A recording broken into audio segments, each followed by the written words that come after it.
Like, let's say the lesbian pulls out a 5'7", right? Like, she listened to Tim Kennedy back in the day and was like, I'm going to get myself a fucking 5'7" in the Uncle Mike's holster. I'm going to fucking shoot all these federal agents. You're listening to the Art and More podcast with your hosts, Nathan and BR. Nathan is a Canadian illustrator with a couple years of military experience, and BR is a British anarchist that moved to the States. Both are passionate shooters and community builders. Together, they run the Seaburn art page. Enjoy the show. Oh God. Okay. I'm glad you hit record. I was about to like info dump all of my thoughts right before we actually started. No. You boys like Venezuela? Part 2. No, part dos. Sorry. Parte dos.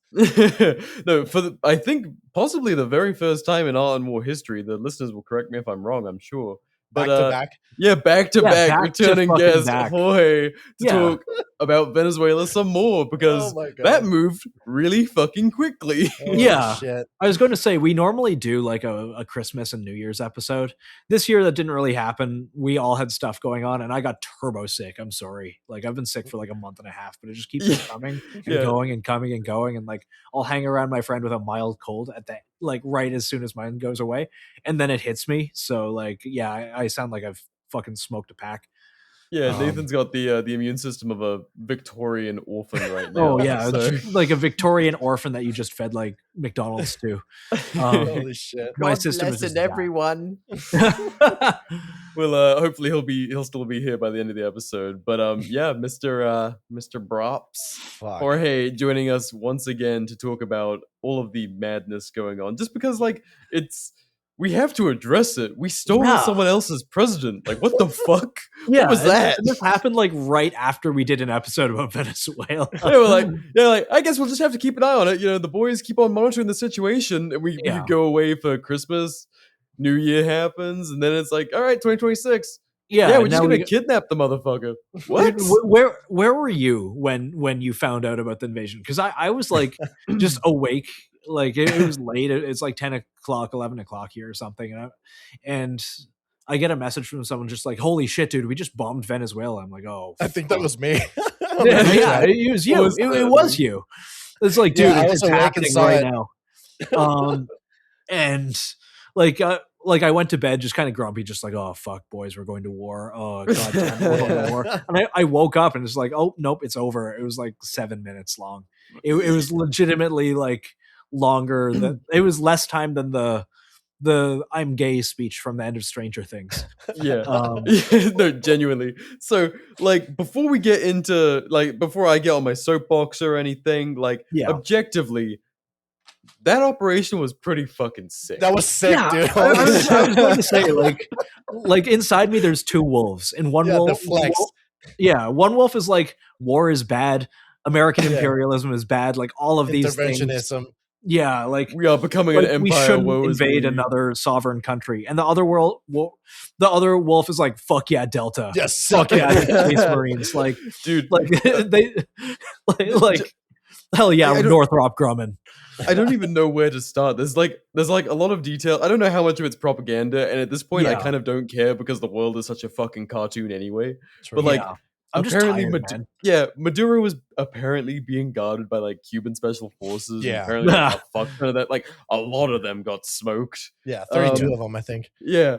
What else was there? They were fucking Delta was rocking out to Chief Keef on the way in. Like. Can you imagine just waking up at like 3 a.m. and you just hear the sound of Chief Keef coming from a helicopter on your roof? As fucking Chavez's memorial is getting dude, like we were in the neighborhood. Fuck, might as well. Yeah, like honestly, again, anti-war as fuck. Yeah, but based. Like memes, dude. Like likewise, like war is a racket, but if we're going to do it, we may as well do it like this. At least do it cool. Like no more of these fucking stupid 20-year wars. Like let's just go and hit shit, I guess. Yeah. Like fuck you kill right? like 1 million Iraqis or something trying to install a friendly government. That's a very lame Israeli way to do a war. This was a very cool and based American way to do it. Which honestly, we don't done this shit since the beginning. It's like, okay, cool, Pol Pot, like cool, all these people. No, Delta gets them. Bin Laden, we know where he is. We get him in the night. 2001, we just go and nab the motherfucker. Like it's September 21st, and we got him. Yeah, I was going to say, fucking the fucking Taliban tried to hand him over, right? Or some shit like that. Yeah. Yeah. Oh, it's a Bronze Davidians all over again. Could have just got him on a fucking run, but instead they're like, nah, 20-year war it is, and fuck it, we'll go nab him in Pakistan like 10 years later. Feed the monster, feed the industrial complex. Yeah. Wasn't this a plot of like what's that show? Terminalist. I think no, not Terminalist. The other one with the guy Reacher, from The Office. Jack Reacher? Yeah. Oh yeah. No. The Office fella. I think it's The Office 2, the one where Jim quit, goes to war. Yeah, he was talking about like Venezuela being like a geopolitical, like fucking we need to do something about this, like, and everybody just like not having any clue. Yeah, and the very end, like stuff happens in Venezuela, and people are like, "Oh, that's really silly," and then it happened. Yeah, dude, I have to say, for my government handlers, like I had no insider knowledge of there was a blockade, for fuck's sake, right? So like obviously something was brewing, but me on the last episode, I'm sitting there going like, well, if it was me, I would just do because we were shitting on Silvercore, which is kind of funny because that dude, the Jordan Goudreau guy, he's all kinds of pissed because he's saying that he was sabotaged. Did you see that? Yep. He's all Tell me. The Jordan Goudreau guy, the Silvercore guy, he's talking about how my mission was fucking legit and they sabotaged it. They turned me into. Oh, that guy, yeah. For people who are listening, he was just like, dude, that I guess on his own. I genuinely don't know. Was he hired by spooks? Was he just like a crazy person? My money kind of leans towards crazy person. Yeah. He's like a former soft guy who just got a bunch of buddies, got some guns, and they're like, I'm going to go overthrow Venezuela, and that went about as well as you'd think. What got me is all the bladed pistol brace. Like he's going to go masks. Yeah, he's about to like overthrow a country with knowledge that he gleaned from Call of Duty, and he still doesn't want to break NFA laws, so all the pistols were braced. Like all the ARs. The boys from his local gun club that like they hate the NFA, but they're willing to respect it because they shot some IDPA matches together or something. Yeah. Hell yeah, we can go take these, insert slur for Venezuelans. I don't know.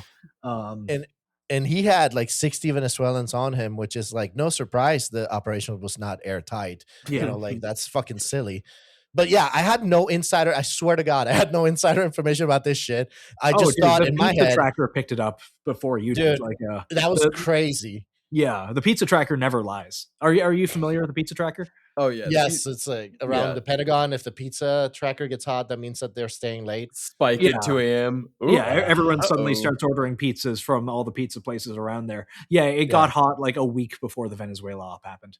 Oh, fuck. So like someone's night is getting fucked up. Yeah, but it's crazy, dude, because like on the last episode I started talking about like HVT raids and like direct action and fucking having it. Like again, I don't work for the agency. It makes sense for, obviously we have ground assets everywhere, so it's not like whoa, what a fucking shocker, but it was kind of a Call of Duty scenario that was playing in my head because I know we can do it, and then it, like 2 weeks later it fucking happens. It's like, oh no, I'm gonna get a knock. Delta leads the way. Man, like I don't want to like. I hate to say, like, if this is propaganda, it fucking worked on me. I hate to say that. I am still anti-war at my core, but like 100%. Dude, it's just nuts to me that like Maduro is now in the same prison as Diddy. Oh my god! I don't know what's discussing about oil, but it's just different kind of oil that they're talking about. Yeah, both of them belong in prison. different oil situations, but it's all bad. That's fucking wild. Because like Maduro was a bad guy. He was a very bad guy. Yeah. I'm curious as to like one of his charges is like possession of a machine gun. It's like, oh my god, that is the gayest fucking thing. Are you enforcing the Hughes Amendment in another country, or did he have one here? Hilarious. This man is in charge of a fucking military with AA guns and aircraft and all the rest of it, and it wasn't just possession of machine guns. It was like possession of machine guns against the United States, which I am terrified of catching that charge someday. I don't have machine guns. Right. But if I did, there is a good chance they would be against the United States at some point. I don't think you have enough oil for that. You should probably check your backyard, though. Well, yeah, I am going to check my backyard. Yeah, it might turn into a Beverly Hillbillies situation. Holy fuck.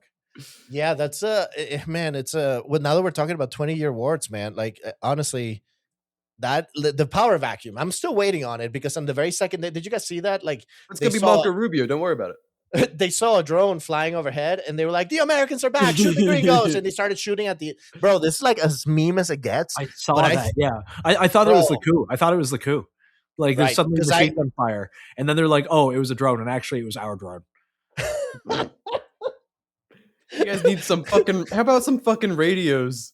Yeah, command and control just sucks, dude. Fuck. It's like we do this every Wednesday. We're just checking the gutters, guys. Jesus.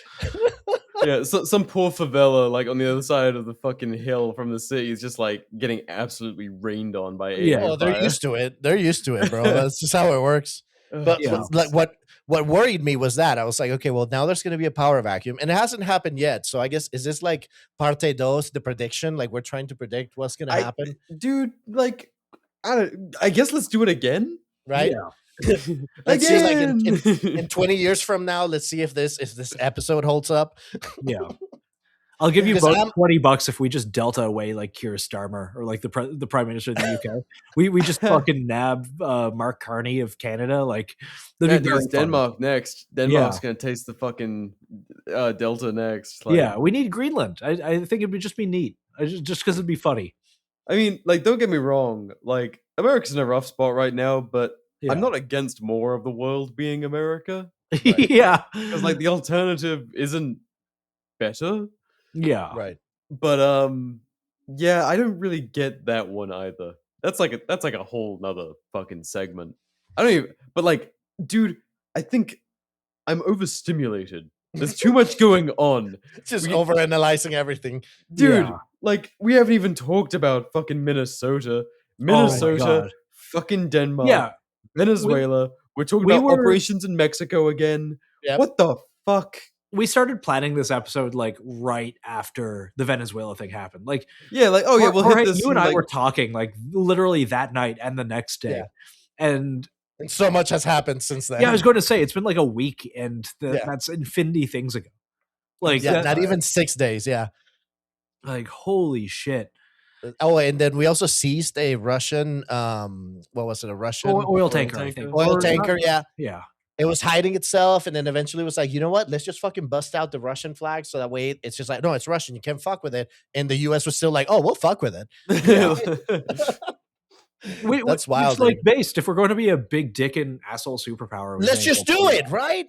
Yeah, let's just like, and that's my thing with Venezuela. It's like, if this is going to turn into a 20-year war, like, okay, like Carlota is going to be the new Bagram, right? Like, let's own the shit and not give it up. Right, like we gave up Bagram, and then, like, let's keep the shit, right? Because if we're gonna do that, like, because I haven't seen the power vacuum yet. I don't know. Have you heard about the colectivos yet? Like the civilians are armed and they terrorize the locals, the loyalists. Right, right. So they're out there, dude. Like, they're walking around in jeans and stuff. And I immediately called an ex-girlfriend on the ground, and she was like, hey, why are you calling me and talking in English? Because they're going to check my WhatsApp and then they're going to kill me. Shit. And I was like, yo no hablo inglés. Okay, bye. Just hung up. Sorry, wrong number. Dude, they're there, right? And they're concerned because it's like you have the two different powers trying to, like, one side, the Diosdado Cabello guy is saying, like, no, we need to fight the imperialists. And there's a group of old folks from somewhere in northern Zulia or Falcon or something like that. They're saying that they're going to walk all the way to New York to get their president back. Really? That's going to go well for you. Most of you, some of you may die, but that's a sacrifice I'm willing to make. You have to see it, dude, because like there's just old people. Old people are like, we're gonna get our president back, and it's like, are you though? Yeah, I don't think any of you are gonna fucking make it to like Florida. Exactly. No, not even like the what is it, Panama? Fuck, not even get out of Colombia. Yeah, but bro, Venezuela is a meme, but it's like, if we're gonna do this, we have to do it right. Like honestly, like what I'm looking forward right now is them triple canopy whips contracts, $600 a day to do static security in La Carlota. Let's go, boys. Like, honestly. The economy's rough. Fuck it. Let's get paid. I can tell you. I genuinely wonder if this is going to be, and this is the very like vulture capitalist wolf in me, I guess. I wonder if this is going to like stimulate the economy because suddenly we control a massive oil superpower. Wall Street was up. Yeah, that's what's supposed to be doing. I think it's to be able to finance the military-industrial complex in a way. And it's funny you mentioned that because like I remember me I was in the what is it, SOTF, which is a Special Operations Joint Task Force area of Bagram, and they had a DFAC. I'll never forget because it's my last name. And I was eating surf and turf on a Wednesday or a Friday, and I was sitting there going like, dude, I'm eating fucking steak and shrimp at the taxpayer money. This is such a waste of taxpayer money, just stuffing my fucking face. This is really fucking wasteful. This is so unnecessary, dude. It's like, where do you guys get king crab legs? The Indian Ocean is that way. Like, where the fuck do you get this from? But that's how SOTF was running pretty legit surf and turfs Wednesdays. It was pretty crazy. Jesus. Yeah. The contracting days, hopefully I don't think it'll be like the Blackwater days, $1,000 or more day rates, but if I think something like that needs to happen if we're gonna go all out. If we're gonna go all out imperialistically, let's fucking go all out. Yeah. That's so awful. But dude, like, I mean, we have been like a big evil empire for like a minute now. Yeah, we just haven't said like basically, but once America won the Cold War, it was like, okay, yeah, so we're the big dick empire, right? And then it's like, but we were very like kind of camp and polite about how we went about it. It's like, no, we're just protecting global security. It's so morals, partnerships, about like acting like the good guy. It's like, well, clearly not being the good guy. And now it's like, okay, mask off. Yeah, we're just gonna take shit if we want it. It's like, I mean, I appreciate the honesty. Like, it's like we've always been like this. I'd just rather this than like a ground war, you know? Like, just give it to me in my face. We're going to do superpower things. We may as well not kill 1 million civilians. Like, we may as well not like kill American, 18-year-olds who don't know their head from their ass, who just signed up. So some cartel guys in the favela just like kidnap one and take him to pieces with a bone saw. Like that fucking sucks, but it's the reality of war. And that's probably what would have happened if we did approach this the way we did Iraq or Afghanistan. Because the problem is it unlocks another insurgency, right? And I think I was telling you about it. I did like a little stupid rant. It's like the typical conservative rant in the truck kind of bullshit, but I did it in my couch, so whatever. But engine up. Did you wear Oakleys though? Oh fuck. No, but seriously, it's like you have the favelas, right? The barrios. I think I sent you videos and pictures of it so you guys could see it. It's like, imagine those people are not cool with us controlling their country, right? So now that's a huge faction in a densely populated urban area that's DIY constructed, very vertical, right? So if we had to go in, because in Iraq it was different, right? It's like a typical urban, like dense area, and we gave them a warning and it was just, okay, get the fuck out. But here you're talking about like favelas, bro. So it's like if we had to do any kind of like urban combat, the verticality element of it and the amount of like, because where the fuck are they gonna go?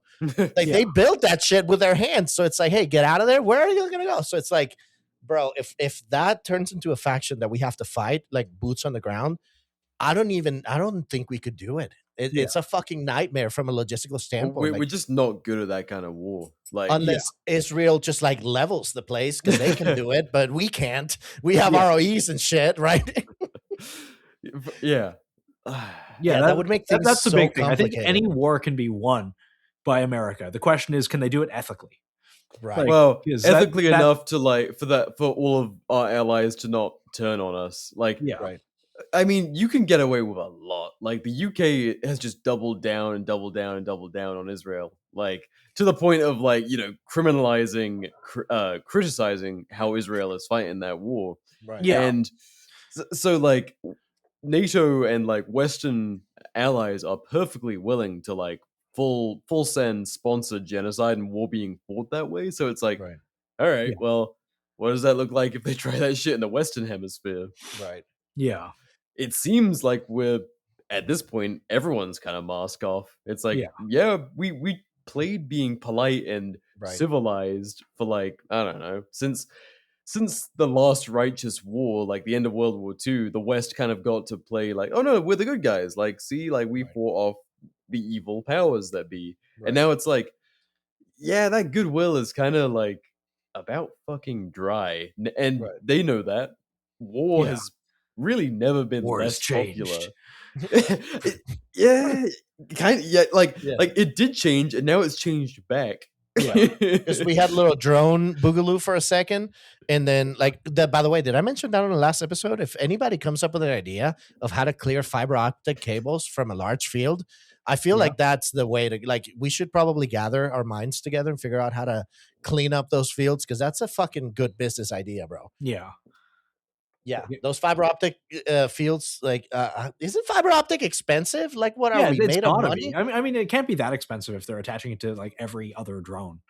Well, I mean, how expensive? It's the whole thing. How expensive is a munition? How expensive is a missile, an artillery shell? Like, end of the day, if it's like a war of economics, and it's like, even if it's expensive, but it's cheaper than the alternative, it's like, going to be far less money. Yeah. Right. Damn. Fucking wild. Yeah, it's man, it's bizarre, because it's like you want to think about the situation in a logical way, but it's like I can't imagine being a ground commander and trying to figure out how to take over a favela in Venezuela as my actual mission, like as an outcome, and just like, because the thing is, like, insurgencies, they don't fall under Geneva Convention, because Geneva Convention is just uniform conventional armies. Oh yeah. Yeah. So it's like we play by that, by those rules, because we're allegedly the good guys, but it's like insurgencies don't technically fall under that umbrella. So it's like Israel just proved that. So it's like, fuck. If Venezuela turns into that, then we might as well just go all in on it. Yeah. It sucks to say, but fuck. Yeah. I again, on the note of honesty, I love that basically 24 hours after fucking kidnapping Maduro, he's in fucking New York saying Happy New Year to reporters and shit. Trump's like, yeah, we're gonna get the companies in, we're gonna get that oil out. I was like, oh, huh. Lindsey Graham is just there. It's like, just so everybody knows, this is about doing the right thing, and also about oil. Like, dude, just give me a break. Shut up, Lindsey, you're gay. I will give them this. At least they're honest that it's about oil this time. Bush did not say it was about oil. Yeah, it's the same the same MO as it was. Like, isn't it now they're using fentanyl as the weapons of mass destruction in a way? Yeah. Everyone knows that it comes from fucking China through Mexico. Right. Yeah. Fuck, man. What's hilarious to me is like the rest of the world's just their reaction. I see all this stuff on like Canadian Twitter and whatnot that like, the Canadians are ready to fight. We'll meet all the Americans at the border, and we got our weapons. It's like, what guns? What? All right, you're going to take your. Now you want the guns? Yeah, you want the guns back now, because you're down to Mosin Nagants and like MRA renegades and fucking Tikas. Like, that was the whole point of keeping the guns. That was the whole point. Yeah. So it's like, all right, like play stupid games, win stupid prizes, I guess. But like the sheer confidence of like, we can take on the might of the U.S. military. It's like, no one's safe. They'll just swoop in. And like Mark Carney will be on a Chinook to a aircraft carrier within like 7 minutes. That's wild, dude. But like the whole like the Western world is going to war and stuff. Like, no, it's a fucking LARP. It's like it's alarmism at best and disingenuous at worst. Right, because Colombia was talking about starting some sort of alliance, and it just reminded me of that that meme from The Office. Would you like to start an alliance with me? Yeah, absolutely, yes, I do. Yeah, they all think that they can actually, bro. You can't control the cartel in your own country, dude. Yeah. You're gonna arm up against. Shut the fuck up, dude. Yeah, your generals are gonna be selling your fucking arms the whole time. The war, like, you're gonna be trying to fight this war and going like, where are my uniforms? Where are my guns? Where's my fucking ammo? Yeah. Unless, there's gun companies out there that have been caught supplying firearms for certain Colombian countries.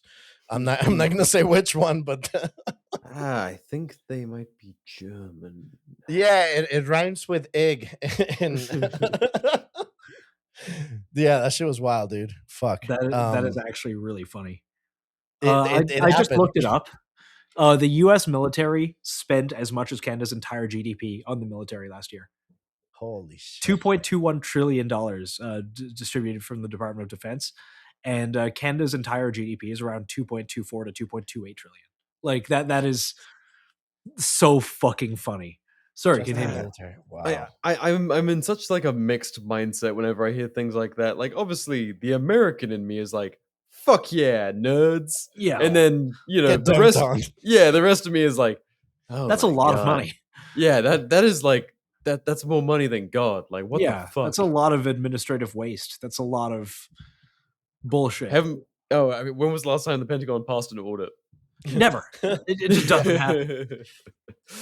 They failed like 8 in a row or some shit like that. Hey, at least they're consistent. Oh, right? and dude, and then I love it's like raise that budget. Like what? Yeah. 1 trillion? No, make it 1.5. Yeah, now make it 2. Yeah. Let's see. What's the point of a credit score, dude? Fuck. We need to be able to fight Russia, China. We just NATO. print money anyways. Who cares? Right. That's why the real currency between super rich people are children perverted shit and barrels of oil, right. I guess. That's what they were saying. You print money, it means nothing. They were saying that like the whole reason we went into Venezuela is because they some sort of classified document came out saying that China's going to go into Taiwan, and then we needed the financial leverage or some shit like that by having all that oil or whatever. Yeah, it's man, it's interesting. And then Iran is getting fucked up at the moment. Oh yeah, fuck, we didn't even touch that. We didn't even fucking. I actually don't know what's going on with Iran right now. You guys are going to have to fill me in. Well, Iran did a very good job of making sure you didn't know what was going on in Iran. They shut down the internet and they're just they're sniping protesters and shit. Holy shit, standard regime stuff. Yeah, the usual. Yeah, and so like, of course, people are all being fucking schizophrenic as shit about it, and they're like, "Oh my god, Mossad's in Iran." It's like, maybe, I'm sure, but like, dude, these people are just Iran used to be like a beautiful country, like a very Western Middle Eastern country, and now it's this fucking Islamic caliphate, and the people like it's not that distant of a memory where they didn't have to live like that, and I'm sure it's not very fun living under that fucking regime. No, and people are just acting out, and Popular Front and a couple of other those kind of alternative news providers were the footage is starting to come out now of because the internet's been shut down. It's taken a little bit for the footage to get out of the country, but there's just piles of bodies in the streets from people being shot during protests, and Jesus, it's fucking miserable. Same old. Yeah, just a standard treatment. Yeah, the 2020s, just a fucking joy to live through. Jesus. Wow. So Israel and Iran is getting into it. China's about to invade Taiwan. Venezuela, we just kidnapped the president. I guess still can wrap my head around that. Yeah, we're going to start hitting the cartels too in Mexico. What did they say about that? Because I saw something, but it was just like basically a statement. Like no timeline was given. As far as I'm aware, no operation. I mean, I'm sure like operations are happening, just like super fucking low key, but or assets. We'll check the pizza tracker. Yeah, seriously, but basically it was like ground operations will happen in Mexico. It was kind of like the statement. It was like confirmed. No, we are gonna do stuff, dude. The operational element of the Venezuela raid that impressed me is that like they actually were able to prove like they were able to prove the functionality of the F-35 as like a mother drone base of like intel, because like the F-35s were feeding information about potential targets so the F-22s could hit it. There was like anti-air, like Russian anti-air systems in the Avila and the Andes mountain or whatever, and that's how they were able to penetrate and just fly super low. The 160th was able to fly super low. Dude, that was the like of all of the like propaganda to the rest of the world, like the footage of those helicopters just absolutely mogging on Venezuela, like so low to the ground after us being like flaunted all of this AA footage from Venezuela for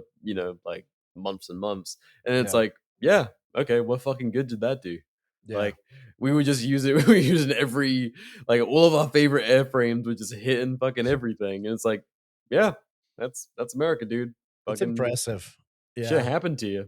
It's crazy because fuck, if I remember correctly, I think there was one shoulder-fired missile or shoulder-fired rocket that was fired at one of the helicopters and it missed, and then hellfire just rained on that poor dude. That was actually, I get to do my job. Yeah. Yes, he fucking missed. I almost hit him. and now I'm sure there is like nothing left of that motherfucker. Yeah, dude. Like the targets, like the way that they went in here. The funny part about it is that I've been to Fuerteventura, and it's really not that impressive of a base. Like honestly, like I feel like I remember my mom. I think she went there for like to get because it's like you know how you were talking about the Cuban Special Forces. Yeah. So around the time I was living there. In Fuerteventura, they actually had Cuban medics that were there, and they were doing like dentist work for cheap. And I think my mom at some point took me there, and she got some work done or whatever. But while I was, I remember of Fuerteventura, it was actually not that very impressive. Not that I knew anything at the time, but compared to like I don't know Fort Carson that here or whatever, it was actually very very mild. So the fact that they moved him there. It goes to show how like crazy paranoid they actually were to think that even that would stop the US because it's like no dude, like someone from the inside I think gave him up if I'm not mistaken. Like someone actually gave us the intel of his day-to-day and like this is what he does, and then that's how they were able to train for the raid for like a whole like what is like 170 times they tried to run it, kind of like how we did the Bin Laden raid allegedly at Camp Alpha in Afghanistan. Like they set up the compound that Bin Laden had allegedly, and they ran it over and over until they got to it. It's fucking impressive, dude. The amount of autism, like weaponized autism that our tier 1 units have, bro. Dude, I mean, all of us have like talked to soft dudes, and like the ones who do really well are like very intelligent dudes, like scary intelligent jocks that have like a very visible touch of the tism. You're like, I can see why you are excellent at fucking people up. Right. Like that your special interest is killing and and like operating. It's nuts. When you talk to those dudes, you're like, hey, you are just something else. What the fuck? It's like, thank God you're on our team. And it also goes to show that I like because like here's the thing, like it's an oxymoron to call those Cuban guys special forces. Because it's like, bro, like our team was so like surgical that you couldn't even get a shot off. You know what I mean? That's fucking incredible. Because like a helicopter still has to land, right? So you have a window of like, what the fuck is that? Just pop some shots. No, not even. Like 32 of those dudes died. And it's like, bro, I want to see the body cam. Fuck. I'm sure it'll be released eventually because like they've released like the Medal of Honor al-Baghdadi raid or whatever. Eventually we will see some of it, and I can't fucking wait to see it, dude. Oh man. Apparently they were trying to escort Maduro to like a more secure, like an actual safe room, panic room kind of thing, and they didn't get there and got him. Yep. Yeah, like that's nuts to have hit them that quickly that he couldn't, like everything that was going on with all of the air assets to get to a point where he couldn't get to his safe room in time. Right. That is fucking surgical. Just how surgical, the fact that the guy's probably looking at Maduro going like, oh shit, guys, we made it 30 seconds earlier than we, like, you know? Yeah. Fuck. I thought I was going to get him in that corner over there. It was actually, I'll run into you. And then they hooked him up with a Nike tracksuit, which is like stonks. Oh yeah, 100%. This was like focus grouped. Like they did this in the way that the American public would eat up the most. As capitalist as fuck. It's like let's dress him up in Nike. Nike was in the situation room going like, hey, we'll slip you some in there. Just put him on some of our shit. Dude. Yeah. How's it going, gang? Evan here. Do you ever feel shame buying drive-thru coffee? I got a better use for that money. The Seaburn Art Patreon 2.0. Our guides remain 100% free, but for 2026 at our $5 tier, we're bringing back the following. Bonus episodes featuring Nathan and Lucas as well as viewers from the Discord. Never before seen art that I've stolen from Nathan's Google Drive. And access to a patron-only Discord where you'll meet a community of like-minded shooters, former guests of the show, and even a few industry folk willing to divulge state secrets for feed pics. All proceeds directly benefit our CIA handlers, with a small portion going towards operating costs such as Nathan killing his audio mixer, or food and sunlight rations for our enslaved Australian Aboriginal workforce. Finally, our $10 monthly sticker drop tier is getting new designs each month, and the highest tier at $200 gets a monthly art commission directly from Nathan's soft, tender hands. We've never been able to get this far without all of you, and we do read all suggestions from the Patreon and Discord servers. So stop in and tell us everything the voices told you. Now back to your regularly scheduled deprogramming.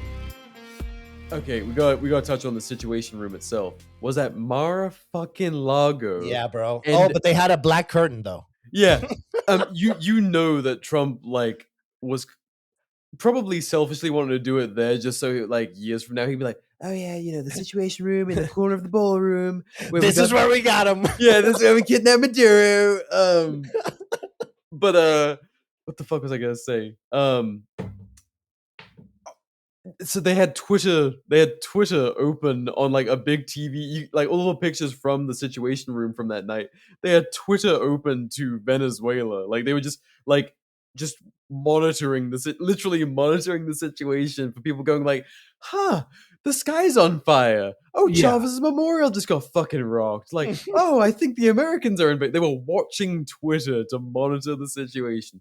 Man, isn't that wild? Just like 21st century warfare is all live streamed. It's like, weird. It like a lot of people were like making fun of that fact, but I'm like, no, that's like a completely valid thing to be tracking. Like, of course it is. Right. Yeah.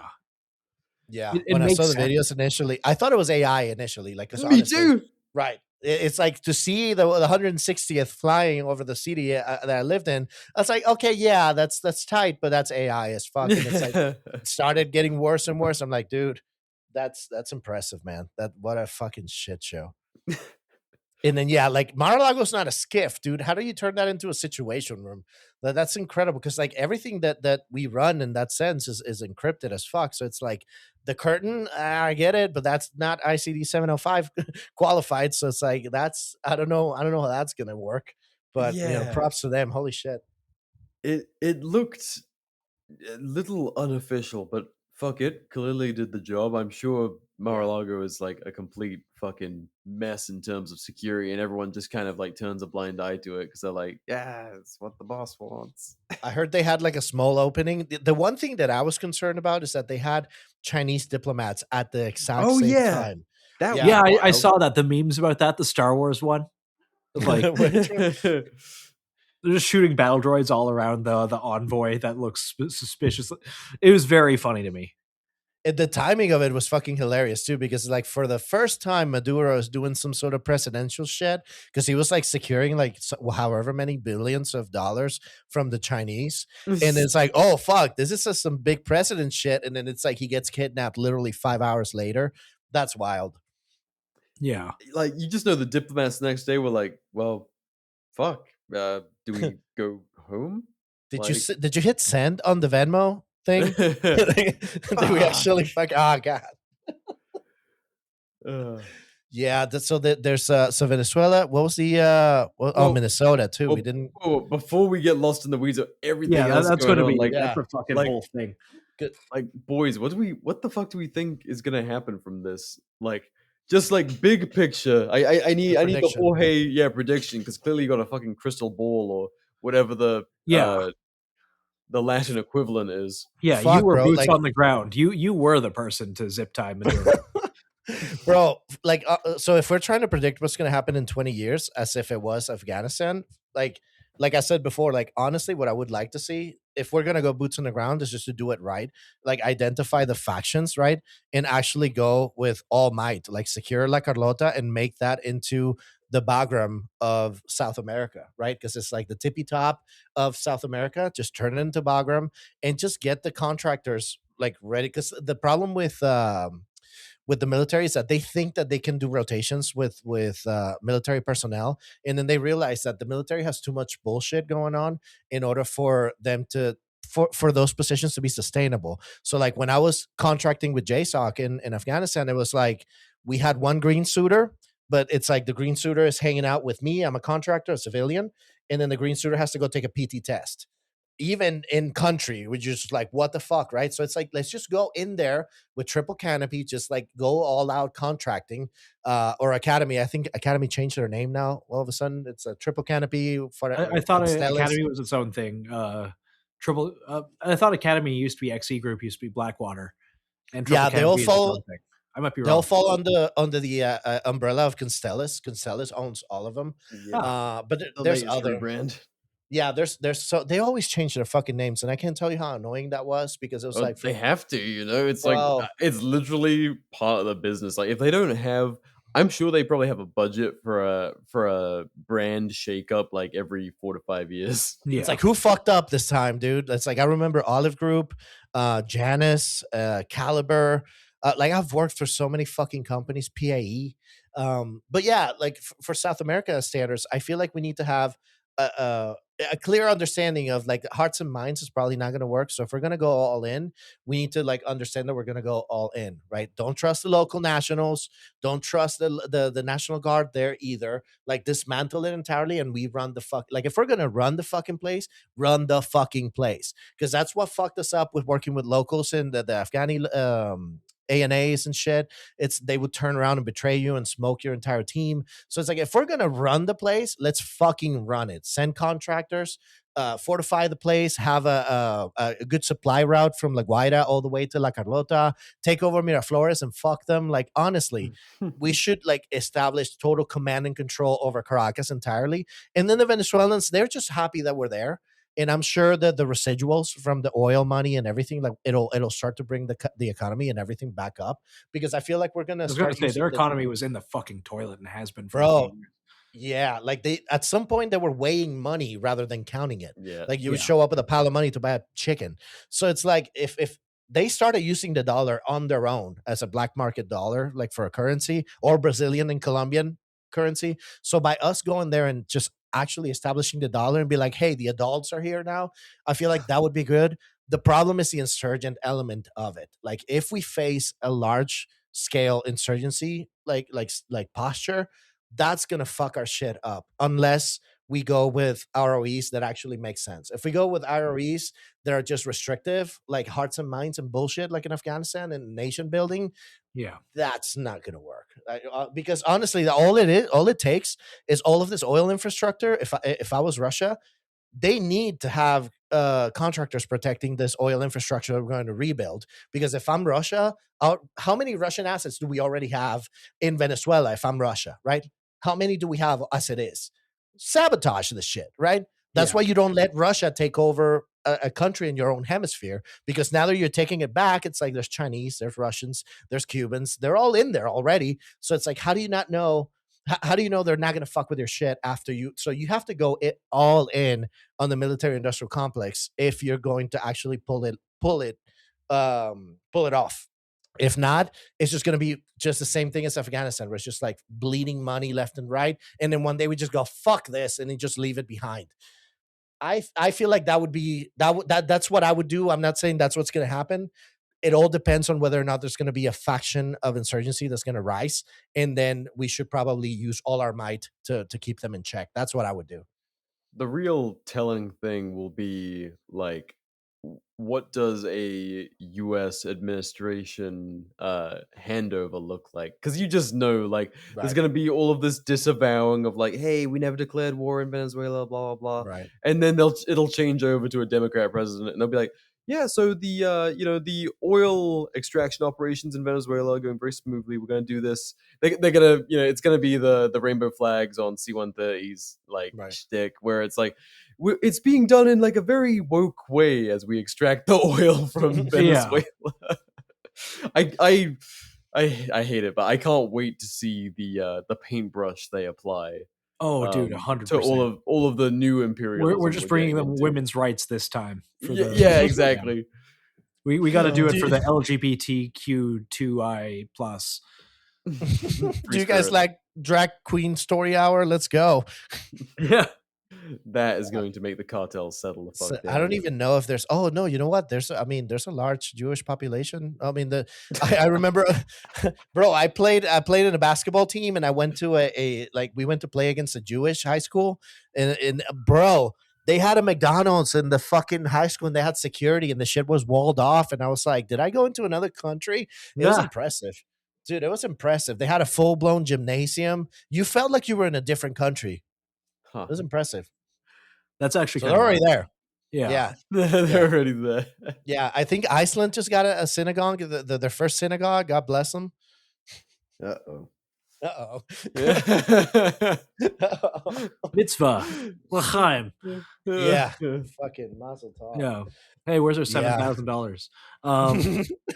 Enjoy this while we can. I do think, like, and I was talking about this beforehand. Right now, and this might even happen during this presidency, but like right now we have militarized federal police doing door-to-door shit, which is really bad in a lot of regards, because I think especially, sorry, my dog is chasing my cat, now my cat is chasing my dog.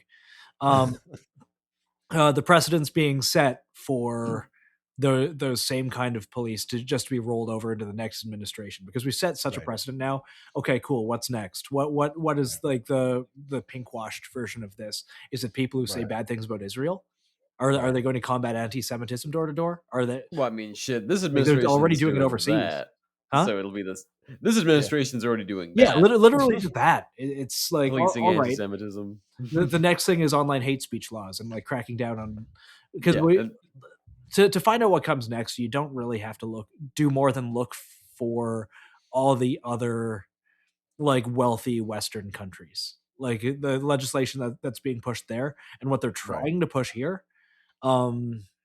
I think that's next, and I do think that we're setting a kind of dangerous precedent for the normalization of like, hey, there's uniformed cops doing something that you may agree with now, but the power doesn't disappear. Like it doesn't create a vacuum. They just get moved to something else. Right.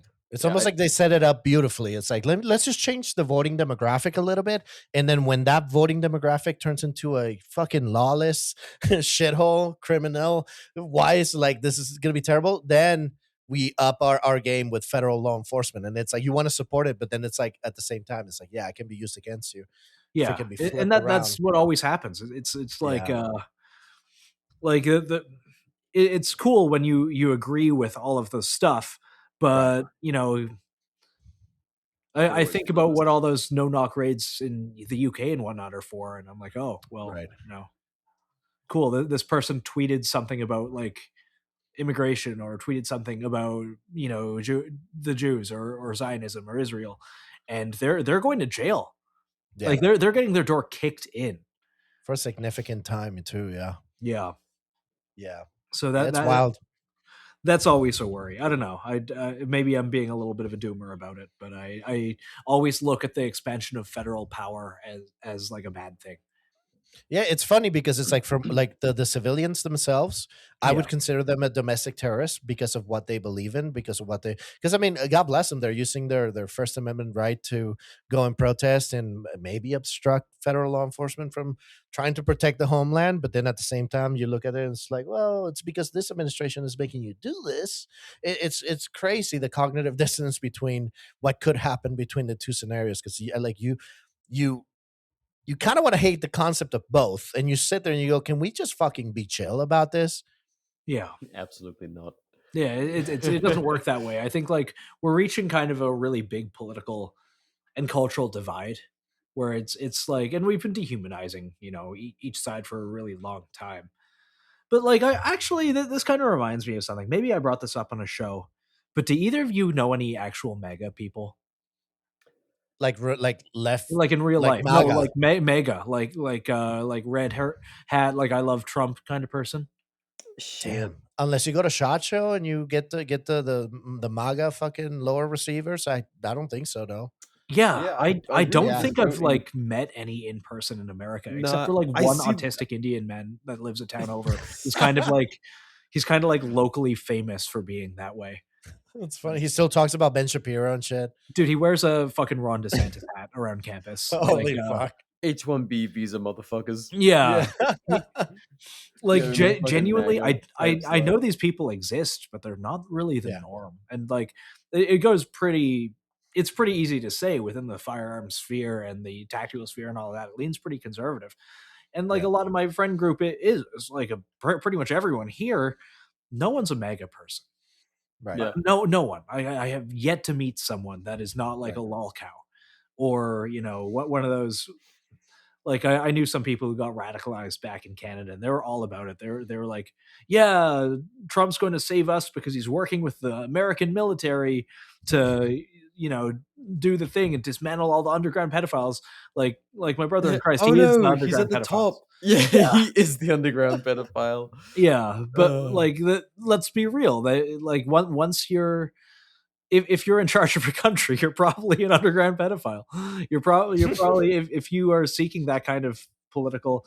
There's a reason the Democrats didn't release that shit either. You just got to remember that.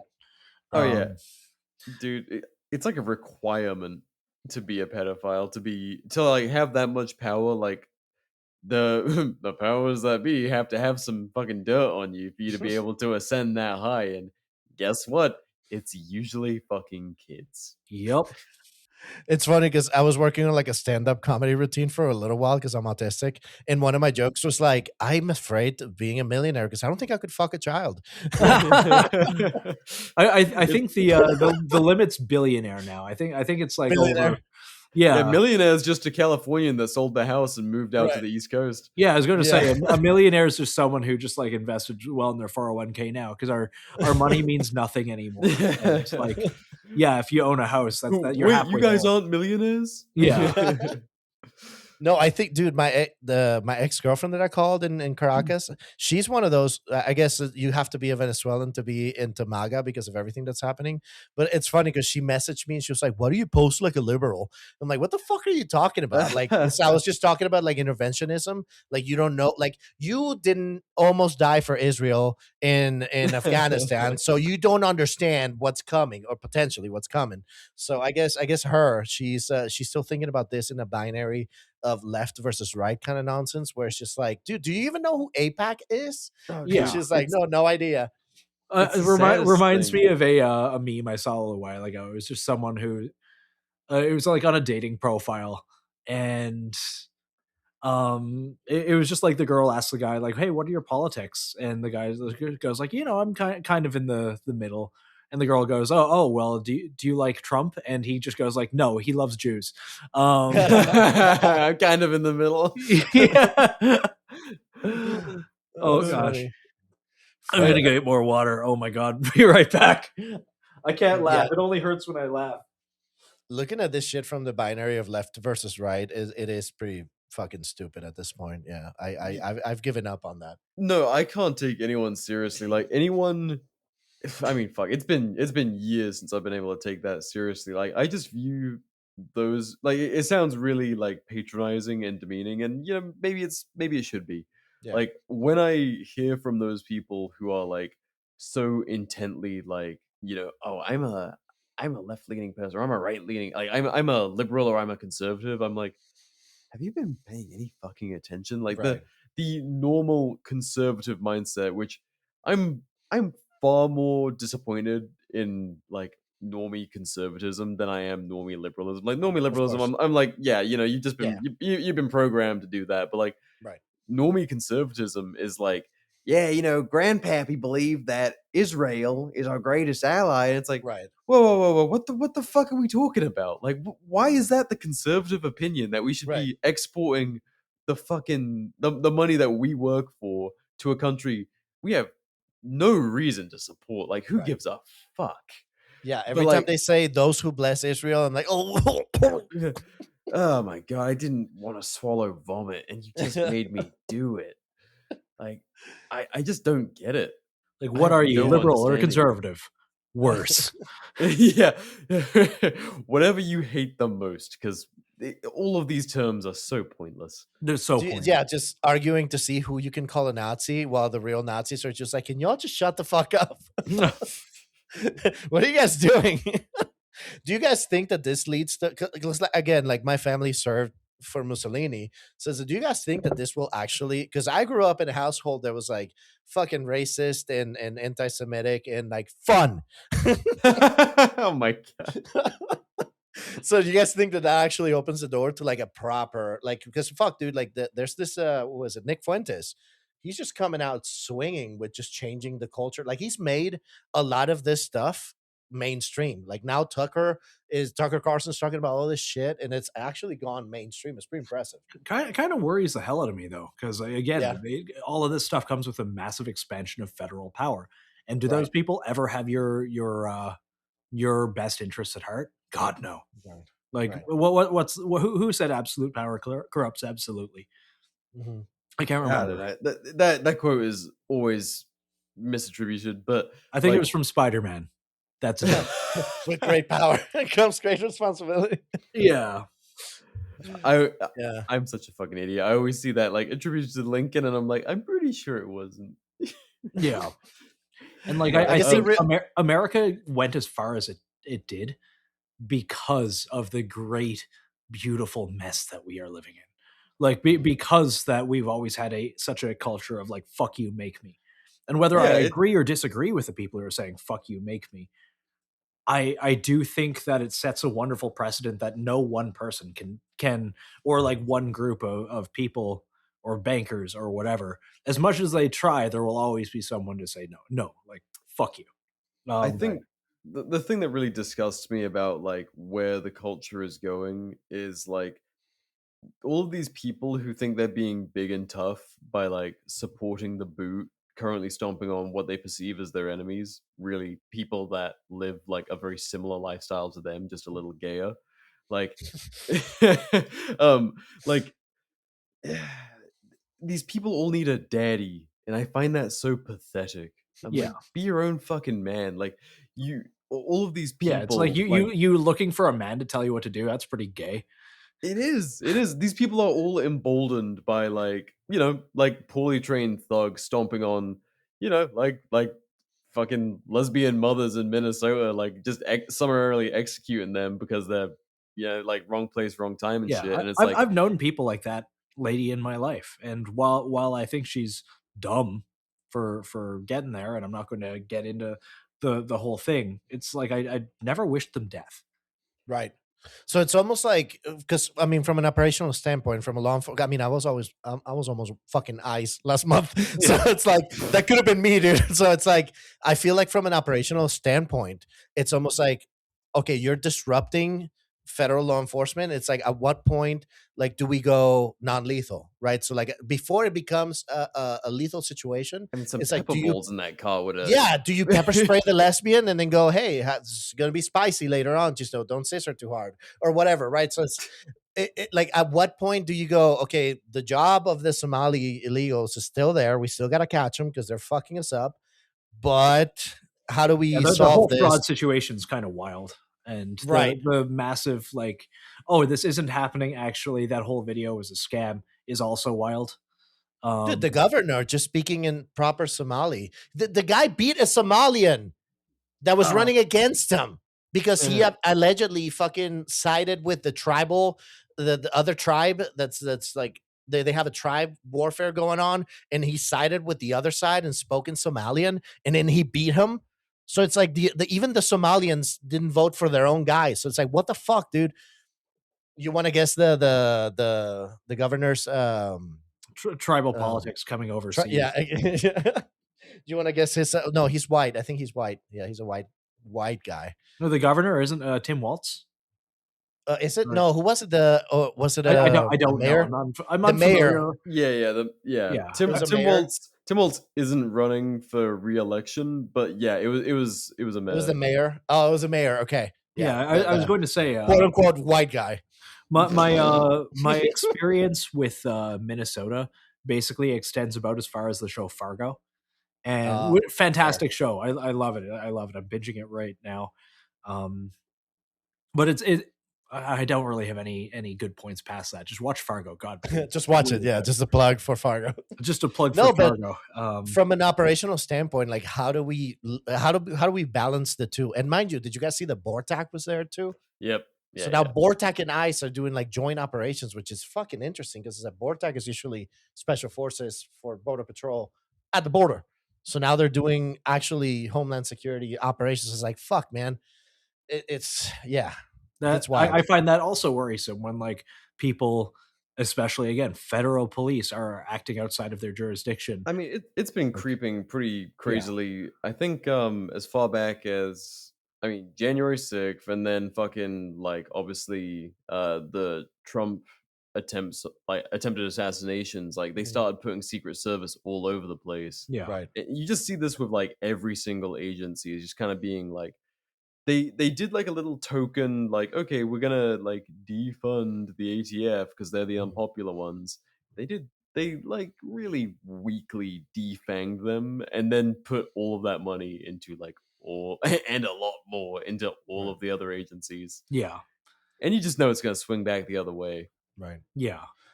The thing that I hate about this situation is the intellectual consistency of the other side, right? Like if you're gonna protest the ICE raids, it's like, dude, ICE has been doing this shit operationally like from the Obama days, right? Like even Obama was called the porter in chief or whatever. Right? Yeah, I think his overall numbers were higher, way higher. So it's like from an intellectual consistency standpoint, it's like if you're gonna protest what ICE is doing, where the fuck were you in the 2008s? You know, like it's just because it's Trump. I do have thoughts about that, and most of them kind of lead back to the fact that we fell for it again. Everyone got scammed. Fell for it again award. We fell for it again. Fell for it again awards. Everyone got scammed. The only reason it's as high profile as it is to stay in the fucking news. Right. Like they don't have to do any of this stuff. They never did. Because Obama did it without any raids like this, or if they did, you'd never heard about them, because this is just a show of force to keep the news cycle on it and to distract people from other stuff, or like that's at worst, or at best it's just to placate people who voted for him, being like, hey, look, we're doing something, but we're doing it in the messiest and most high visibility way possible. At best as a deterrent, at worst it's bread and circuses. Right. Like it's all just that game. Like the mayor, for his part in opposition, quote unquote, like to all of this ICE stuff, he held some press conference and after this shooting, and was like, he said in a press conference, ICE, get the fuck out. Yeah, and it's like, how about you like use your local law enforcement and try and arrest the federal agent? Like that would be ballsy. That would, I don't care where you lie on the situation, like that would get my respect, even if I was like pro shooting of this woman. Yeah, I'd be like, that was fucking ballsy. That's like, that's looking after your community. This guy is like the ATF agent that got tased in someone's driveway. Yeah, fucking hilarious. Yeah, it's absolutely, you can do that stuff. Like, it's just a court battle later on. But if you're like serious about protecting your community, like you would do some shit like that. But he's just just like all of these fucking toothless politicians. Like he just wants to be saying the right thing in the right moment when the cameras go. Twitter-worthy sound bites. Yeah, it's just controlled opposition is what it feels like. Yeah, that's why I've always been I love Congressman Massey. But it's like, bro, you're such a waste of talent by being in DC, because it's like, oh, what the fuck can you do, dude? It's like run for governor, right? And then you can do some shit because it's your state, honestly, right? Yeah, honestly, you're the president of your state, right? So that way you can really stand up to Trump's bullshit. But while he's out there, it's like, dude, he's such a brilliant fucking guy. And every time I tweeted it. I tweeted that at him once and he liked it. So I was like, so you are aware. Holy shit, bro. Unless, how about we just write him in next election? Let's just fucking go to Massey. What is it, 2028? Yeah, 2028, Massey. Let's just fucking write him in. Yeah. They can't stop all of us. Man, anyone who's not going to give more money to Israel will never win. There's no way. Yeah, that's like getting rid of the Rothschilds' central banking system. It's a good way to getting fucked up. Yeah. Venezuela didn't have a Rothschild central bank. Well, we're running out of those countries. They're about to. Guess what? Just broke ground, dude. So that's the Venezuela situation. The Minnesota. So from a logical standpoint, clean shoot or now no shoot? Do you guys see all the camera angles? I feel Nathan and I were talking about this before. Yeah, we talked about it briefly on the right before you came on, and like I think that it's nuanced enough for me to not have a binary opinion. Okay. Like, I have a binary opinion. Yeah. My like as close to a binary opinion as I can have is a federal agent fucking executed someone. I understand that they felt like they were in danger, and you have like what's it? Is it reasonable use of force or because that's the thing. Like everyone feels like they're righteous, right? Mm-hmm. But like the big comparison, I guess, would be like Ashley Babbitt on January 6th. Right. So like going down to the agent, it's like this is someone who, you know, trains for this, and they had like 2 seconds to make a decision based on something. Like, I'm going to walk back and I'm not going to be like, yeah, I saw the video. Her tires were justified 25 degrees to the right. So therefore, like, I don't know. And in that position, the agent did not know. Procedurally, and I went and, you know, I talked to some cop friends and I lurked, you know, cop forums and stuff like that, to see what their take was, and it was predominantly like, yo, why was he standing in front of the car? It's like rule one.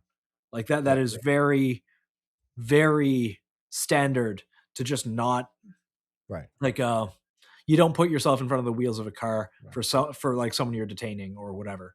Regardless of what she was doing. Again, like let's put Ashley Babbitt on the other side. And I'm also like, yeah, a federal agent fucking executed someone. What I think the big worry is I told BR this earlier. It's Marvel syndrome, if that makes any sense. Like if you think your cause is righteous, you're like a Marvel hero. Like you are Captain America. You're in the Avengers. Like you got plot armor. You know, even Thanos thought he was righteous about what he was doing. Yeah, pretty impressive. Yeah, but like the real world doesn't work that way. Like there aren't there isn't like a writer that's going to make sure you get out of every situation. And these people have like slop brains. Yeah, and there was a talking head talking about this, and I actually kind of agree with him a little bit in this regard, where he was saying, like, first, you know, slop brains. Everyone's like, oh, you know, so and so, you know, this person agreed with me, therefore they deserve to die. It's like, okay, like let's pretend this person agreed with you for a second. And a lot of people will say, like, yeah, still, you know, they tried to run over a cop. I don't know. I don't fucking know. The cop shouldn't have been in front of the car, but does that mean he had the right to be run over? I don't know. And I kind of want to keep that out of this discussion because I'm kind of looking at this from a macro angle. But what this guy, the comparison that he made was since like 2020 and even before that, state and local level police were like, okay, if a protest is going on, like you're pretty hands off. Unless you see people getting hurt, you are left alone. You kind of leave the protesters to their own devices to avoid making it into something else. And that's more or less been Minnesota's state SOP. You know, take it or leave it. I don't want to speak outside of my experience, so I'm just parroting what I've heard. So you have people who are protesting who are used to one rule set, and then the feds roll in and are playing on an entirely different rule set. So you have people who are already kind of Marvel brained, who are like, oh, okay, you know, like I'm the protagonist of my own story, you know, and like situations don't play out the way that, you know, they imagined in their head. Like no one wakes up in the morning and they're like, yeah, I'm going to go to a protest, I'm going to get shot in the face by police. And now, and again, like all because I may agree or disagree with this woman doesn't mean I don't think it's fucking tragic that someone died. Like and they're used to like push over cops. So like, it's like, if they're used to push over cops, they don't understand use of force in that sense with federal agents. That makes sense. Yeah. And kind of like, sorry. I think, like, you know, cooler heads prevailing. Obviously in the moment, it's like, oh, someone sees a car barreling towards them and they shoot. But like, obviously cooler heads have prevailed now. I mean, didn't prevail in the moment, but my thought is like, why even have that confrontation there? Like you have their license, you have them on TV. Obviously, once the moment of initial threat has passed, you just go fucking get them at their house. You just knock on their door. Like, because I think the element year old lesbian, she's not going to hole up and like like hold her kids hostage. Because I think the element that changed it is there was like, okay, get the fuck out of the car. Like I heard a command being issued, and that's when the in a way the liberal brain goes, oh fuck, now I'm in actual real trouble.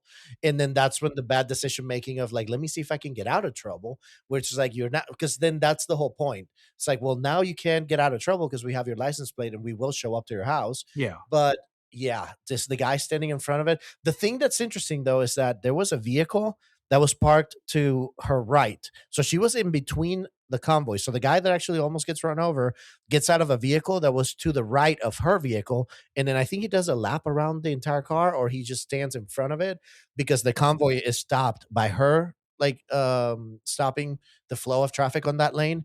And I think that's how he ends up in front of the car. But it's like, can ICE stop these events from happening? It's almost like from a command and control perspective and SOP wise, can someone make the decision to go, hey, at the slightest sign of just like someone unruly or using a vehicle or getting close to your convoy or breaking it off, to start using less than lethal and just kind of send everybody home with itchy eyeballs in a way?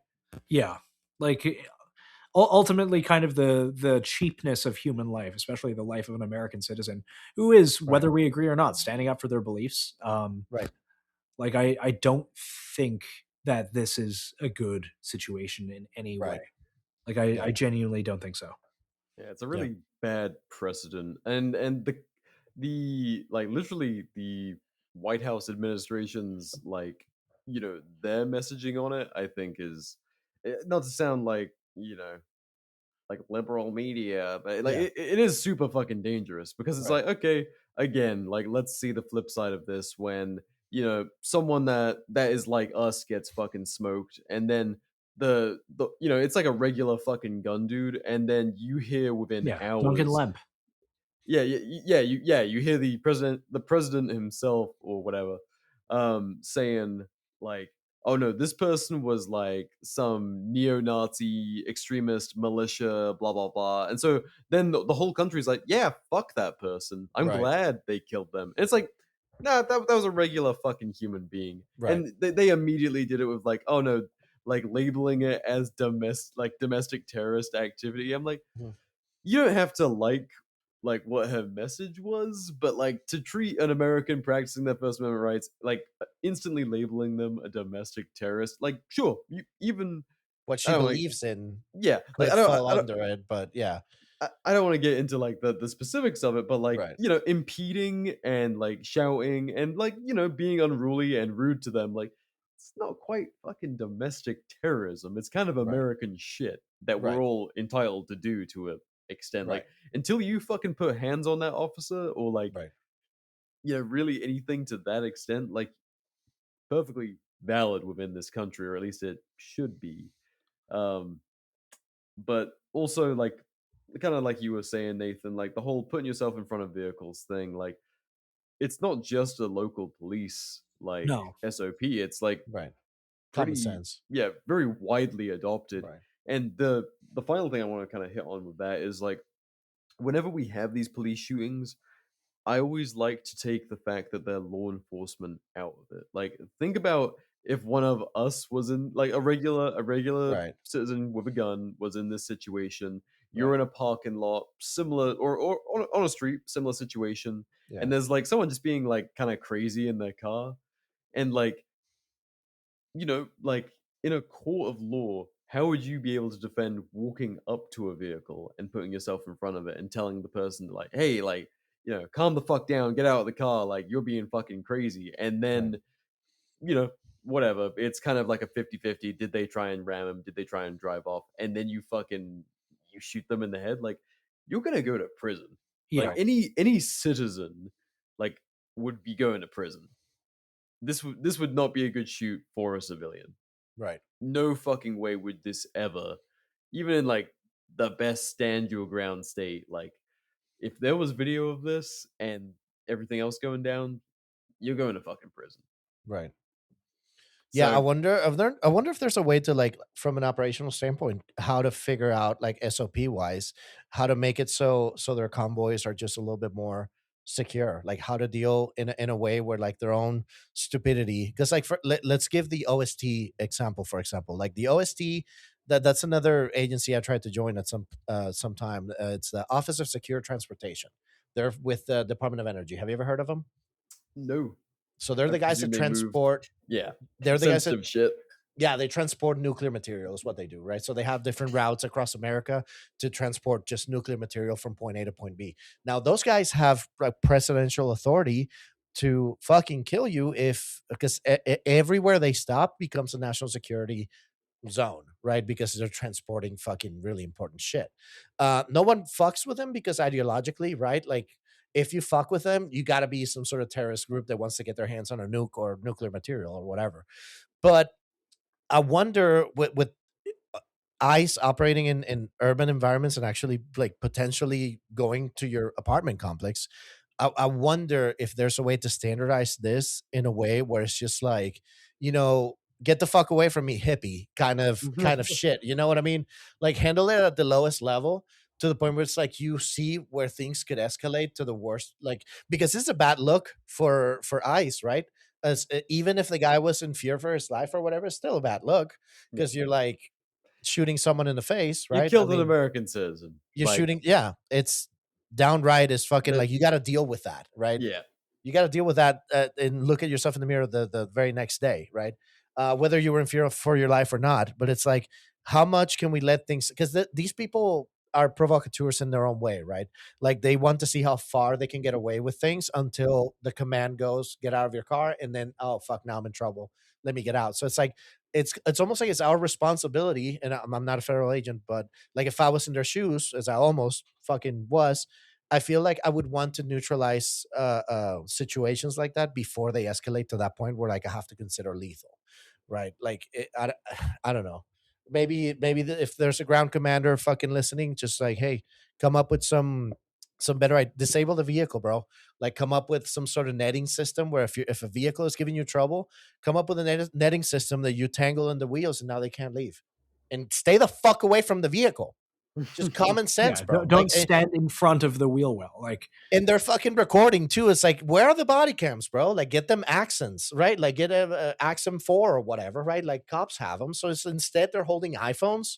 Like, is that like oh no, they're actually issued, yeah, because they were gonna issue me a laptop. So yeah, they're probably issued by the agency. But still, right? Like, you're holding a phone in your hand when you're like life and death situation requires both of your hands. The fuck are you doing? It almost plays like it almost feels like they're playing the same bullshit game for Instagram and TikTok, which, don't get me wrong, from a culture war perspective is important because you want to have your angle as an officer. But it's like, wear the fucking body cam and have your hands ready to go, and don't get out of the car unless you need to. It's a huge structural like failure for them to have put themselves in that situation, which is like, if you have to go hands-on at some point, make sure that, because that could have been crossfire. Like, let's say the lesbian pulls out a 5.7, right? Like, she listened to Tim Kennedy back in the day and was like, I'm gonna get myself a fucking 5.7 in the Uncle Mike's holster. I'm gonna fucking shoot all these federal agents.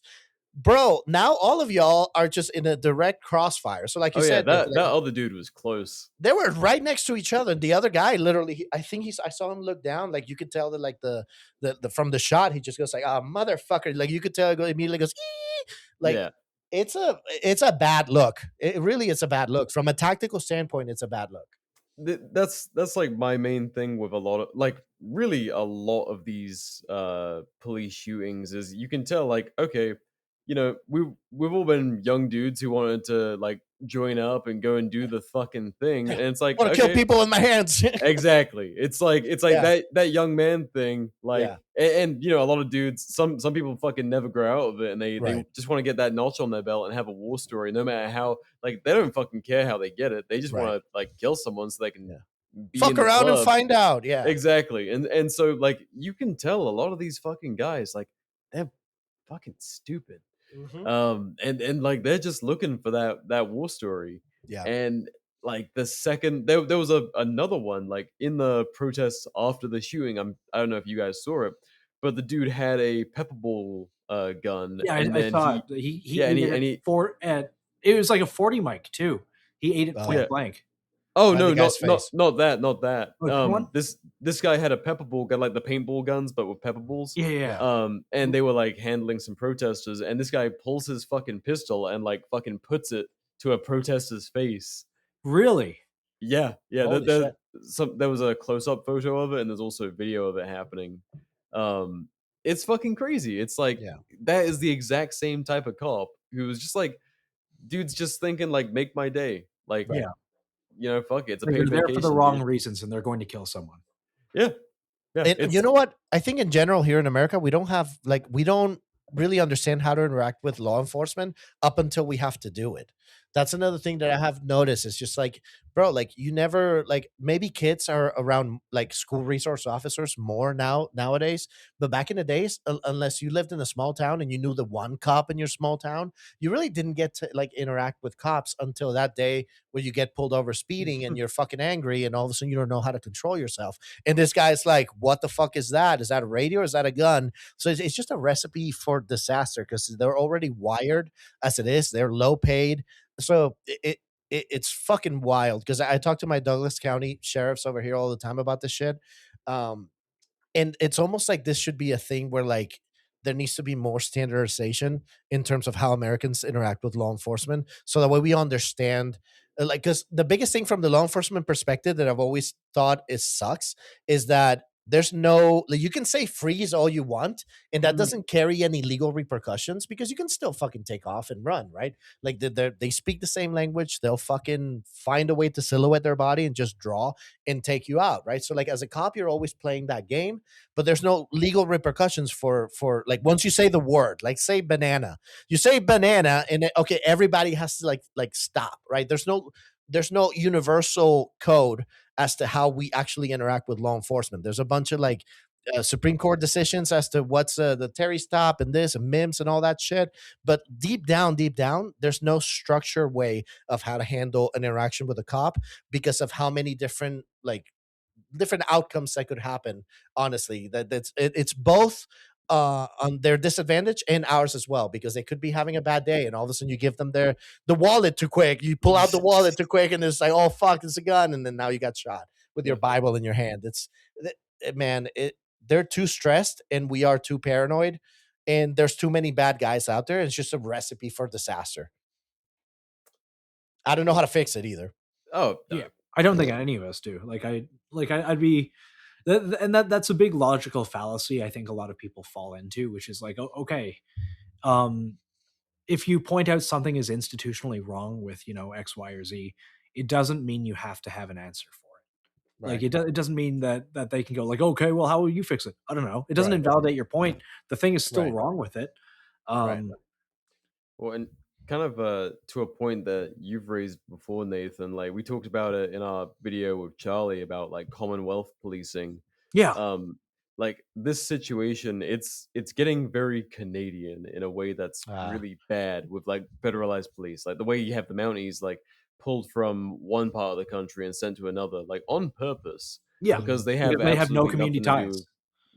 So it's like, fuck it, like I'm a stormtrooper, like posted what might as well be overseas, like it ain't their neighborhood, like these people they're not your people, so like they do that in Canada on purpose. They bring people from like Toronto, like you're a kid in Toronto that failed out of being in the military. Okay, cool. Now you've been hired into the RCMP. You're 18, 19 years old. You go through your training. You hit the ground running at like 2021. This is all you've known. You don't need a degree. You don't need whatever. You're just institutionalized a federal cop, and now you've been shuffled out to like bumblefuck like Native community and so, and like. The stuff that's normal there, cool, they have a weapon that was prohibited in 2020 that they didn't know that was prohibited. Yeah, you're sure as fuck going to enforce that, and you're going to ruin their life because that's what you know and that's where you're from. That's what you've been trained. That's your job. Yeah, you've got no ties to the community. You don't know any of the nuances about how any of this stuff works. It's very institutional. It's on purpose, and they cycle everyone for 2 years so they don't get too close to anyone. It's the same kind of shit. Like, we're starting to see it here. Yeah. When the federal cops are doing stuff and they're immune to like social consequences from like people who knew them and grew up with them and stuff. I mean, I'm I think it's worrisome. I think federal policing is worrisome, but I don't know. Yeah. Yeah, the potential for really, really bad things to happen. Yeah, it gets a lot worse. Like my mind jumps to Tiananmen Square, and when the Chinese bust in police from a different area because the local police were joining the sides of the protesters, and then the police and military from the other area killed all of them. Right. Like that's how you do it. You just dehumanize them a little, and you shuffle them around so no one knows anyone. Scary shit. It is.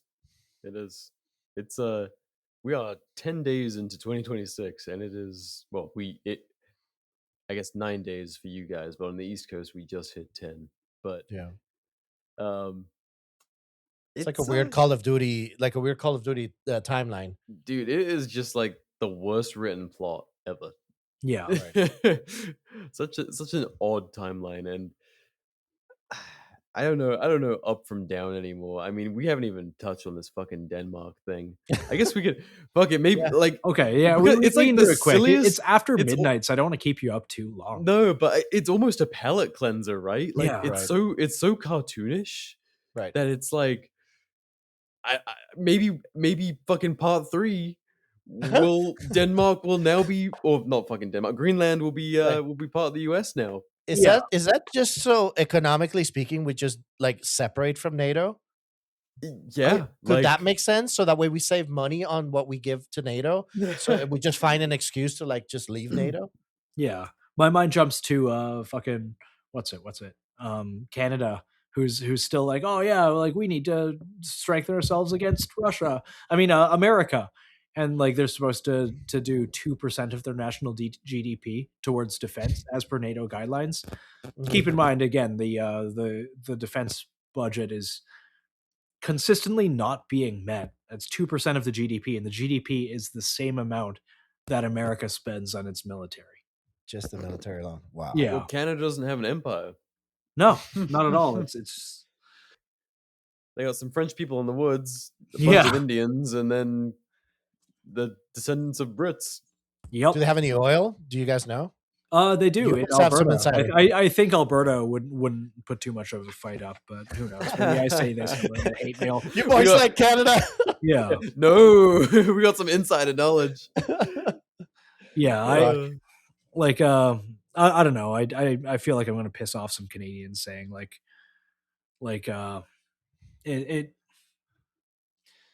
saying any of this. I'm not going to get into what my thoughts are, but yeah, Canada sucks.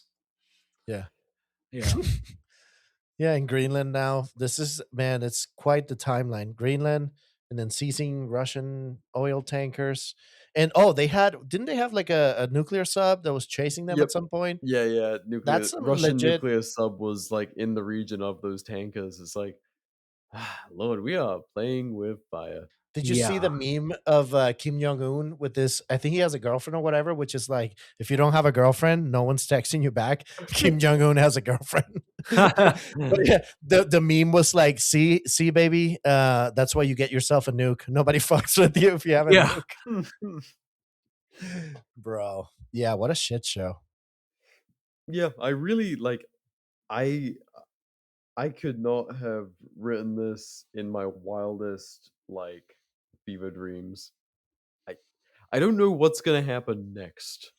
Me too. I see the usual, at this point, just talking about a civil war, talking about war with so and so, talking about and I really hope that people just shut the fuck up. I hope that doesn't happen. I hope cooler heads prevail. Right. But whatever. I'm here's my thing. Tucker Carlson was saying, essentially World War III is inevitable at this point, which he doesn't. Now that he's doing his own thing, he can kind of say whatever the fuck he wants, whatever the fuck he feels. But I'm like, this would be the most unpopular world war ever. Yes. There is no fucking reason for it. All of the conflicts we're in right now, the most benefit we could ever get is an extra state and maybe slightly cheaper gas. Yeah. I was going to say if gas doesn't dip below $2, I'm gonna never lose paying my taxes shit again. No, seriously, dude, I'm gonna scream. Yeah, like how much did this fucking cost? Yeah, and gas isn't below $2. Right. Fuck you. We got to give the gas industrial complex time. They got to start getting into that shit. The logistics of it, yeah. I don't know, man. We're not patient people. Yeah. It's like a weird Family Guy episode, with like their Family Guy. They like it's like a dartboard with a bunch of ideas. It's just like, kidnap the president Maduro. Fucking, it's crazy the way that things are shaping up. America invades Greenland. Or buys it. We don't know yet. We can't decide. 52nd state Greenland. Fuck, that's wild. Yeah. I've been to Iceland. I've never been to Greenland, but I always found it kind of funny. Iceland is gorgeous. Iceland is beautiful, but I find it very funny that Iceland is very green and Greenland is very icy. Yeah, wasn't that on purpose?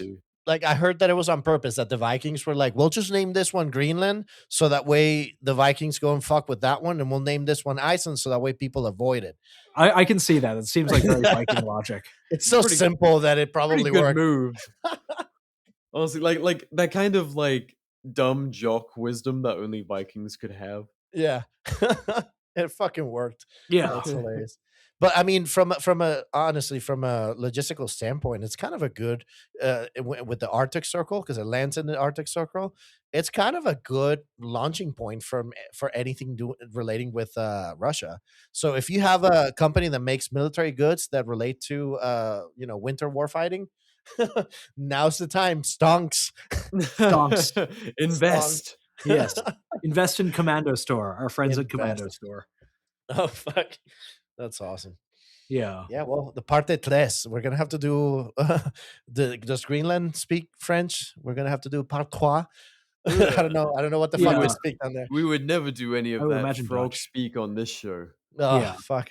Back to back. What a fucking shit show. Yeah. Hope you guys like Jorge, because I'm sure he's going to be back in 2 weeks after we've kidnapped the president of Denmark and charged him with, I don't know, being Dutch. Now we're out of NATO. How does this help the U.S. or Israel? I don't know. Fuck. Yeah. By the way, ISIS has killed like 9 more people.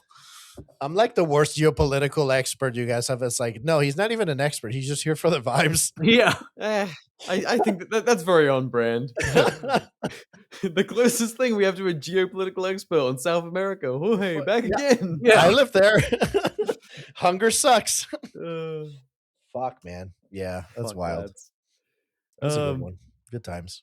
Yeah. Well, the boys will continue to monitor the situation, and don't you worry, people. You will not have to read any news articles or headlines or memes. Just keep on listening to All in War, and you'll find out everything somehow, as well as our takes. You can call us retards for our takes. Yep. I can't wait for the comments on the Minnesota shooting. I'm sure. Some people are going to be pretty poopy. It's just my opinion. Don't let it happen. But here's the thing, though. Like, I appreciate that you have the most American opinion out there, because I catch myself like, fuck, I was almost in ICE, right? So it's like I appreciate that you came to America and you have the American opinion. So it's like you keep me in check in that sense. Like I sat here going like, you know what? Fuck yeah, dude. Nathan's right. Thank you.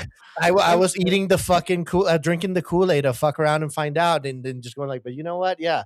Like from a logistical standpoint, could have we handled that better as federal agents? So yeah, sure shit, they could have.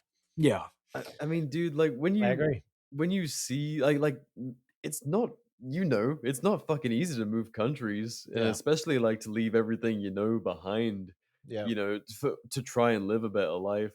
Like coming here, like believing in the American thing, and then seeing it being like so cheaply pissed away. Yeah, it's frustrating. Like people take this freedom so for granted. It's it's sad because America could be so much more, but it's still the best place in the world. I'll stand by it. It is. Yeah, it's not to say like fuck this place or anything. It's just we're going through a rough fucking time, and I'm afraid that during this we're gonna lose what makes this place America, and it's just gonna be like a big corporate third world country. That is my fucking worst fear, is that we sell this place for pennies on the dollar and it becomes like anywhere else we fucking came from. Yeah. Right. If that happens, I'll meet you at Arasaka Tower. Deal. Fuck, nice man. chrome tune. Yes. All right. With that, I mean, fuck. It's been like a week. Jorge, you got any? Yeah, You got any dad advice? Yeah. Don't go on a podcast and talk about a potential raid because, I mean, I haven't gotten a knock yet, but like I didn't have any insider information. I was just making a lucky guess of how I would run it. So don't fuck with, if you're in the intelligence community, I guess just fucking watch what you say. Yes. No, I don't. Very lucky. It was very on the very lucky guess, dude. So don't ask me how I would take over Greenland, I guess, because No,